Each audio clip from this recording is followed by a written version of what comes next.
One of the things that's really common, especially if you're someone who's had quite a lot of childhood trauma, is when you get in a relationship, you tend to lose yourself. Okay, so you tend to want to please the other person so much, you will do everything you can for them. And what that is you are abandoning yourself. Okay, and it might start off little, okay, but what happens is that drives the resentment the longer the relationship goes on. Okay, and I know I'm about to get into a relationship with my twin soul. And one of the things that I just want to share with you, and this is what I did last night, is I was up with my inner child for about 2 hours last night, and I was just continuously talking to her and saying that it's going to be okay. And actually, do you know what? I didn't realise how much I have lost myself in previous relationships. And what I want to say to any of you is, if you are with somebody, how well do you know yourself? Yeah. So if you're somebody that's got resentment and you've got burnout and you are absolutely sick to death of doing the same thing every single day, you've abandoned yourself because you've lost yourself. And one of the greatest things that I've really sat and done is I'm like, okay, cool. I'm going to get in a relationship like really soon. And I'm like, okay, I need to make sure I still meditate. I still study. I still do the things that I need to do. I go and walk my dogs, etc. Because that gives me my own sense of identity. So what I'm saying to you guys there, okay, is if you've lost your identity, that's totally cool, okay? But what are you doing about that? Where does your inner child play with that?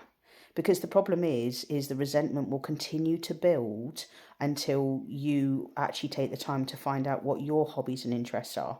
And if you want to turn around and say that your hobbies and interests are your children, brilliant.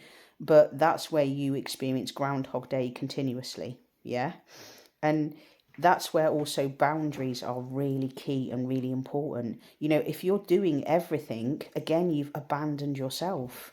And you're saying that you're some, person that came here to do everything, and I get it. I understand it because I've been that person.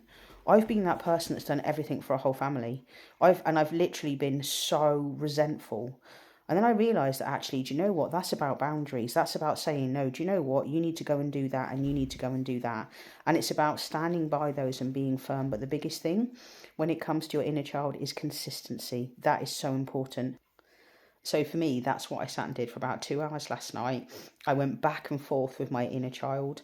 And I really just sat and I allayed her fears, and she brought some really great things up to me about what I did in my last relationship with, my soulmate Carly.